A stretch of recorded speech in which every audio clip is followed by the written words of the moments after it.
ಅದರ ಮನಸ್ಸು ಎಲ್ಲದ ಅಂತ ಯಾರಾದರೂ ಕೂಡ ಕಂಡು ಹಿಡ್ದಾರೇನು? ಏನು ಹೃದಯದೊಳಗದೋ, ಏನು ಮಸ್ತಕದೊಳಗದೋ, ಏನು ಹೊಟ್ಟೆಯಾಗದೋ, ಯಾರೂ ಕೂಡ ಕಂಡು ಹಿಡ್ದಿಲ್ಲ. ಅಷ್ಟು ಸೂಕ್ಷ್ಮವಾಗಿ ಇಟ್ಟನ ದೇವರು ನಮ್ಮೆಲ್ಲರಲ್ಲಿ ಆ ಮನಸ್ಸು ಅನ್ನೋದು. ಅದ ಖರೆ. ಹೆಂಗದ ಅದು? ಮಂಗ್ಯ ಇದ್ದಂಗದ, ಕೋತಿ ಇದ್ದಂಗದ. ಈ ಕಡೆ ಏನಂತಾರ, ಬಾಲ್ಯ ಅಂತಾರಲ್ಲ. ಓಡ್ತದ ಓಡ್ತದ ಓಡ್ತದ, ಚಲೋದ ಕಡೆಗಾದ್ರೂ ಓಡ್ತದೇನು? ಯಾವ ರೀತಿಯಾಗಿ ನೀರು ತೆಗ್ಗು ಇದ್ದ ಕಡೆಗೆ ಓಡ್ತದ, ಹಂಗ ಮನಸ್ಸು ಕ್ಷಣಿಕವಾಗಿರ್ತಕ್ಕಂಥ ಸುಖ ಯಾವುದು ಕೊಡ್ತದ ಅದ್ರ ಕಡೆಗೆ ಓಡ್ತದ. ಬರೇ ಲೌಕಿಕದ ಕಡೆಗೆ ಓಡ್ತದ, ಸಂಸಾರದ ಕಡೆಗೆ ಓಡ್ತದ. ಕ್ಯಾಡ್ಗ್ಯಾಗ ಸಂತಿ ಐತೆ ತಂಗಿ? ಸಂತಿ ಯಾವಾರ ಐತೆವ ಇಲ್ಲಿ? ಶನಿವಾರ ಇವ? ಇವತ್ತು ಯಾವಾರ ಐತಿ ತಂಗಿ? ಮಂಗಳವಾರ ಇವ? ಇವತ್ತು ಶನಿವಾರ ಐತಿ ಅಂತ ತಿಳ್ಕೊಳ್ರಿ. ನಾನು ನೀವು ಎಲ್ಲರೂ ಹಿರಿದಾದ ಸಾಧನೆಯನ್ನು ಮಾಡಿರ್ತಕ್ಕಂಥ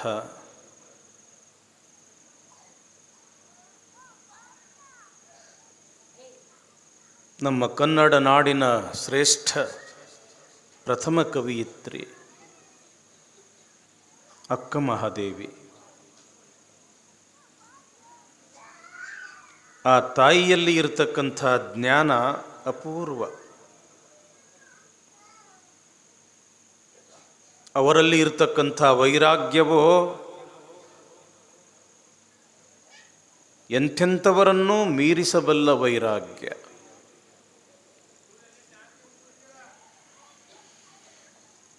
ಆ ತಾಯಿಯ ವಚನಗಳು ಎಷ್ಟೊಂದು ಅದ್ಭುತ ಅಂತಂದರೆ, ಅಪೂರ್ವವಾಗಿರತಕ್ಕಂಥ ಅಲೌಕಿಕದ ಜ್ಞಾನ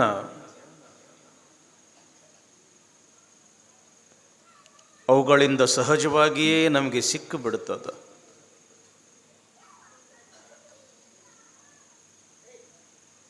ಲೋಕದ ಚೇಷ್ಟೆಗೆ ರವಿ ಬೀಜವಾದಂತೆ. ತಂಗಿ, ಈ ಭೂಮಿಯ ಮೇಲೆ ಇರತಕ್ಕಂಥ ಸಕಲ ಜೀವರಾಶಿಗಳೆಲ್ಲವೂ ಕೂಡ ಯಾರ ಕಾರಣದಿಂದ ನಾವೆಲ್ಲರೂ ಲವಲವಿಕೆಯಿಂದ, ಚೈತನ್ಯದಿಂದ, ಉತ್ಸಾಹದಿಂದ ಅದೀವಿ ಗೊತ್ತದ ಏನು? ಹೇಳ್ರಿ ನೋಡೋಣ. ರವಿ ತಂಗಿ, ಅವ ರವಿ ಸೂರ್ಯ. ಬೆಳಿಗ್ಗೆ ಸೂರ್ಯ ಉದಯ ಆಗದೇ ಇದ್ರ ಹೆಂಗೆ ಇರ್ತದ ಈ ಪ್ರಪಂಚ? ಸ್ವಲ್ಪ ದಿನಗಳ ಕಾಲ ಸೂರ್ಯನ ಕಿರಣ ಭೂಮಿಯ ಮೇಲೆ ಬೀಳದೆ ಇದ್ರ ಗಿಡ ಎಲ್ಲ ಒಣಗ್ತವಂತೆ ಯವ್ವ. ನೀರೆಲ್ಲ ವಿಷ ಆಗ್ತದ, ಗಾಳಿ ಎಲ್ಲವೂ ಕೂಡ ವಿಷ ಆಗ್ತದ. ಯಾಕೆ ಈ ಪ್ರಪಂಚ ಸುಸೂತ್ರವಾಗಿ ನಡಿಬೇಕಾಗಿತ್ತು ಅಂತಂದ್ರೆ ಅದಕ್ಕೆ ಮೂಲ ಕಾರಣ ಸೂರ್ಯ. ಅದಕ್ಕೆ ಬೆಳಗ್ಗೆ ಎದ್ದು ಕೂಡಲೇ ಒಂದು ನಿಯಮ ಇಟ್ಟರು, ಸೂರ್ಯನಿಗೆ ನಮಸ್ಕಾರ ಮಾಡ್ರಿ. ಕಾರಣ, ಸಕಲ ಜೀವರಾಶಿಗಳಿಗೆ ಚೈತನ್ಯ ಕೊಡ್ತಕ್ಕಂಥವನೇ ಸೂರ್ಯ.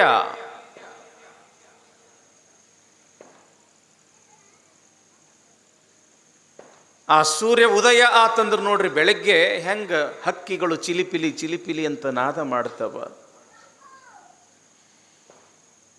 ಗಿಡ ತರುಲತೆಯಲ್ಲಿ ಇರ್ತಕ್ಕಂಥ ಎಲೆಗಳು ಎಷ್ಟು ಚಂದ ಕಾಣಿಸ್ತವ, ಎಷ್ಟು ಚೈತನ್ಯದಿಂದ ಕಾಣಿಸ್ತವ. ಮೊಗ್ಗಾಗಿರ್ತಕ್ಕಂಥ ಹೂವುಗಳು ಎಷ್ಟು ಚಂದ ಸುವಾಸನಾ ಭರಿತವಾಗಿ ಹಿಂಗ ಅರಳಿ ಬಿಡ್ತಾವ. ಲೋಕದ ಚೇಷ್ಟೆಗೆ ರವಿ ಬೀಜವಾದಂತೆ. ವಯಸ್ಸಿನಲ್ಲಿ ಸಣ್ಣವಳು ಅಕ್ಕ ಮಹಾದೇವಿ, ಆದರೆ ಎಂಥ ಜ್ಞಾನ ನೋಡ್ರಿ ಅವರಲ್ಲಿ. ಕರ್ಣಂಗಳ ಚೇಷ್ಟೆಗೆ ಮನವೇ ಬೀಜ. ಪ್ರಪಂಚ ಚೈತನ್ಯಪೂರ್ಣವಾಗಿ ಇರಬೇಕಾಗಿತ್ತು ಅಂತಂದ್ರೆ ರವಿ ಹೇಗೆ ಮುಖ್ಯನೋ, ನಾವು ನೀವು ಅಗ್ದಿ ಬಹಳ ಉತ್ಸಾಹದಿಂದ ಇರಬೇಕಾಗಿತ್ತು ಅಂತಂದ್ರೆ ಒಳಗ ಇರತಕ್ಕಂಥ ಮನಸ್ಸು ಕೂಡ ಕಾರಣ.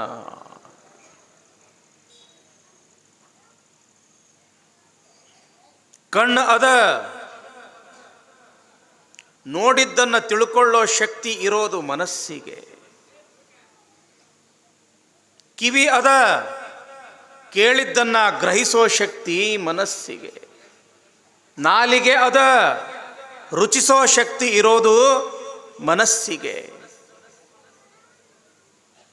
ಸ್ಪರ್ಶ ಅದ, ಚರ್ಮ ಅದ, ಆ ಸ್ಪರ್ಶ ಜ್ಞಾನ ಆಗೋದು ಮನಸ್ಸಿಗೆ.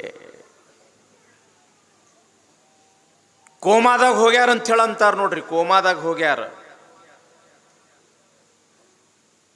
ಅಂದ್ರ ಅರ್ಥ ಏನು? ಆತನ ಮನಸ್ಸಿನ ಎಲ್ಲ ಚಲನ ವಲನೆಗಳೆಲ್ಲವೂ ಕೂಡ ನಿಂತಾವಂತ ಅರ್ಥ. ಕಣ್ಣು ತೆರೆದಿರ್ತಾನ, ಏನೂ ನೋಡೋಕ್ಕಾಗೋದಿಲ್ಲ ಅವನಿಗೆ, ಕಿವಿಯಿಂದ ಏನೂ ಕೇಳೋಕ್ಕಾಗೋದಿಲ್ಲ, ಮುಟ್ಟಿದ್ರೂ ಕೂಡ ಸ್ಪರ್ಶ ಜ್ಞಾನ ಆಗೋದಿಲ್ಲ. ಯಾಕ? ಒಳಗಡೆ ಇರ್ತಕ್ಕಂಥ ಮನಸ್ಸು ಅಲ್ಲಿ ಕೆಲಸ ಮಾಡಲಿಲ್ಲ ಅಂತಂದ್ರೆ ಪಂಚ ಇಂದ್ರಿಯಗಳ ಯಾವ ಕಾರ್ಯಗಳು ಕೂಡ ಅಲ್ಲಿ ನಡೆಯೋದಿಲ್ಲ. ಕರಣಗಳ ಚೇಷ್ಟೆಗೆ ಮನವೇ ಬೀಜ. ಮನಸ್ಸು ಇತ್ತು ಅಂತಂದ್ರೆ ಆನಂದ, ಮನಸ್ಸು ಇಲ್ಲ ಅಂತಂದ್ರೆ ಆನಂದವೇ ಇಲ್ಲ. ತಂಗಿ, ಎಲ್ಲರಿಗೂ ಮನಸ್ಸು ಐತೆ ಅಲ್ಲೇವಾ? ಮನಸ್ಸಿದ್ದಲ್ಲಿ ಇಲ್ಲಿ ಕೇಳಾಕ ಬಂದೀರಿ. ಯಾರಾದರೂ ಮನಸ್ಸು ಹೆಂಗಿರ್ತದ ನೋಡಿರೇನು? ಕರಗದೋ ಬೆಳಗದೋ? ಈ ಶರೀರ ಅದ, ಹಾರ್ಟ್ ಎಲ್ಲದ ಗೊತ್ತಾಗ್ತದ, ಕಿಡ್ನಿ ಎಲ್ಲದ, ಲೀವರ್ ಎಲ್ಲದ, ಯಾವ ಯಾವ ಅವಯವದೊಳಗೆ ಏನೇನು ಅದಾವ ಅನ್ನೋದು ನಮಗೆಲ್ಲರಿಗೂ ಕೂಡ ಗೊತ್ತಾಗ್ತದ. ಆದ್ರೆ ಮನಸ್ಸು ಎಲ್ಲದ ಅಂತ ಯಾರಾದರೂ ಕೂಡ ಕಂಡು ಹಿಡ್ದಾರೇನು? ಏನು ಹೃದಯದೊಳಗದೋ, ಏನು ಮಸ್ತಕದೊಳಗದೋ, ಏನು ಹೊಟ್ಟೆ ಆಗದೋ, ಯಾರೂ ಕೂಡ ಕಂಡು ಹಿಡ್ದಿಲ್ಲ. ಅಷ್ಟು ಸೂಕ್ಷ್ಮವಾಗಿ ಇಟ್ಟನ ದೇವರು ನಮ್ಮೆಲ್ಲರಲ್ಲಿ ಆ ಮನಸ್ಸು ಅನ್ನೋದು. ಅದ ಖರೆ. ಹೆಂಗದ ಅದು?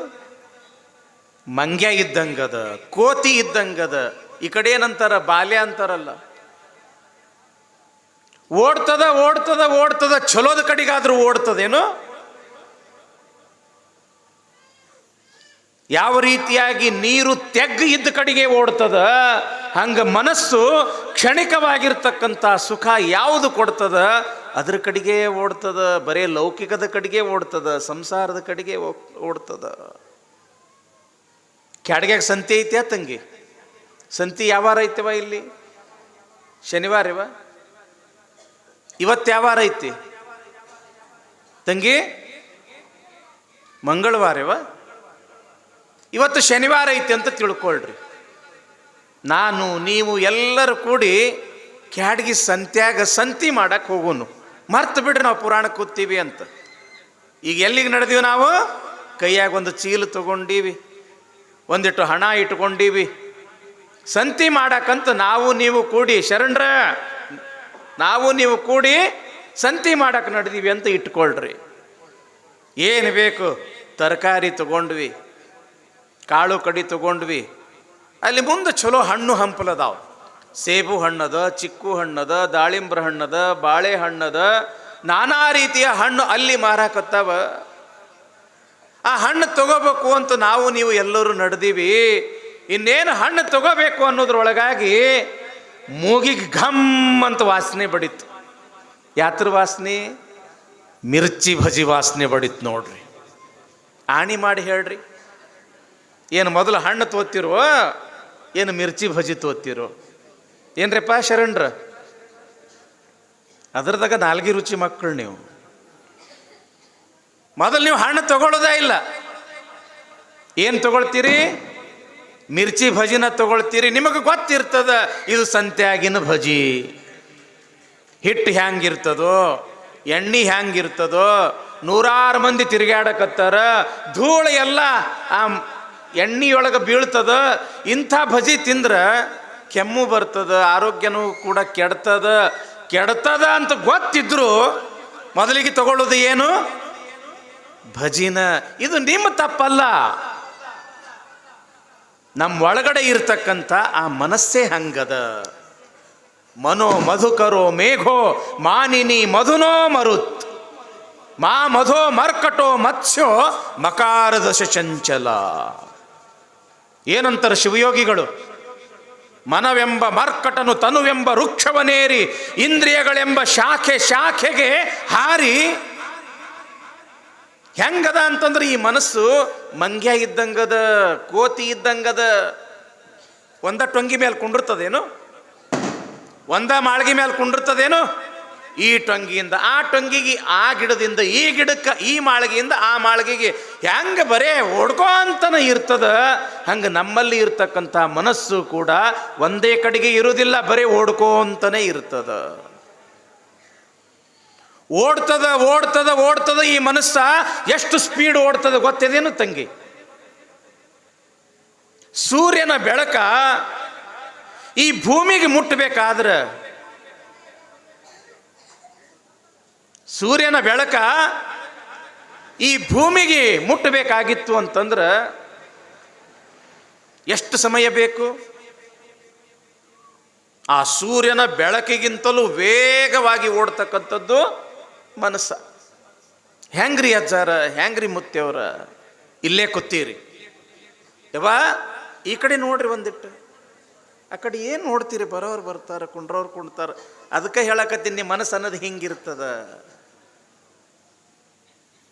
ಒಂದು ಕಡೆ ಕುಂಡ್ರದ ಇಲ್ಲ, ಬರೇ ಓಡ್ತದ. ಅವ್ರು ಯಾರು ಬಂದರು, ಇವ್ರು ಯಾರು ಬಂದರು, ಅವ್ರು ಅಟ್ಟ ಬಂದರು, ಅವ್ರು ಯಾಕೆ ಬರಲಿಲ್ಲ? ನಿಮ್ಮ ತಪ್ಪಲ್ಲ, ಅದು ಒಳಗಿನ ಮನಸ್ಸಿನ ತಪ್ಪ. ಅದು ಓಡ್ತದ. ಎಷ್ಟು ಸ್ಪೀಡ್ ಓಡ್ತದ ಅಂತಂದ್ರೆ, ನೀವು ಇಲ್ಲೇ ಕುಂತೀರೇ, ಸ್ವಲ್ಪ ತವ್ರು ಬನ್ನಿ ನೆನ್ಪು ಮಾಡ್ಕೋರಿ, ಆಣಿ ಮಾಡಿ ಹೇಳ್ರಿ, ಇಲ್ಲೈತೇನಿಗೆ ನಿಮ್ಮ ಮನಸ್ಸ. ಶರೀರ ಇಲ್ಲೇ ಅದ, ಮನಸ್ಸ ತವ್ರ ಮನೆಗೆ ಹೋಗ್ತು. ಯಾರಾದರೂ ಬಿಜಾಪುರ, ಬೆಂಗಳೂರ, ಮುಂಬೈ, ಪುನಾ ಅಥವಾ ವಿದೇಶ ಯಾರಾದರೂ ನೋಡಿದವ್ರು ಇದ್ರೆ ಅಲ್ಲಿ ನಾವು ಏನು ನೋಡಿವಿ ಅನ್ನೋದು ನೆನಪು ಮಾಡ್ಕೊಳ್ರಿ, ಮನಸ್ಸಲ್ಲಿ ಹೋಗೇ ಬಿಡುತ್ತು. ಇಷ್ಟು ವೇಗವಾಗಿ ಓಡ್ತದ ಮನಸ್ಸ. ಚಲೋದ ಕಡೆಗೆ ಓಡ್ತದಂತ ಮಾಡ್ರೇನು? ಬರೀ ಕೆಟ್ಟದ ಕಡೆಗೆ ಓಡ್ತದ. ಚಂಚಲಂ ಹಿ ಮನ ಕೃಷ್ಣ ಪ್ರಮಾಥಿ ಬಲವದೃಢಂ. ಅರ್ಜುನ ಕೇಳ್ತಾನ ಶ್ರೀಕೃಷ್ಣನಿಗೆ, ಹೇ ಕೃಷ್ಣ, ಎಲ್ಲರೊಳಗೂ ಈ ಮನಸ್ಸು ಎಂಬತಕ್ಕಂಥದ್ದಲ್ಲ, ಎಷ್ಟು ಚಂಚಲ ಅದಲ್ಲ, ಇದ್ದಂಗಿರೋದಿಲ್ಲ. ಗಾಳಿ ಒಮ್ಮೆ ಬೀಸಿದ್ರೆ ಒಮ್ಮೆ ಹಿಂಗೆ ಬೀಸಿದ್ರೆ ಒಮ್ಮೆ ಹಿಂಗೆ ಬೀಸ್ತದ. ನೀರಾಗಿರ್ತಕ್ಕಂಥ ಮೀನ ಹಿಂಗೆ ಹೋಗಾಕತ್ತರ ಮತ್ತೆ ಹಿಂಗೆ ಹೋಗಾಕತ್ತಿರ್ತದ. ಈ ರೀತಿಯಾಗಿ ಚಂಚಲವಾಗಿರ್ತಕ್ಕಂಥ ಮನಸ್ಸನ್ನ ಹೆಂಗ ನಮ್ಮ ಅಧೀನದೊಳಗೆ ಇಟ್ಕೋಬೇಕು? ಅದಕ್ಕೆ ಹೇಳ್ತಾರವರು, ಅಭ್ಯಾಸೇನತು ಕೌಂತೇಯ ವೈರಾಗ್ಯೇಣ ಚ ಗೃಹ್ಯತೆ.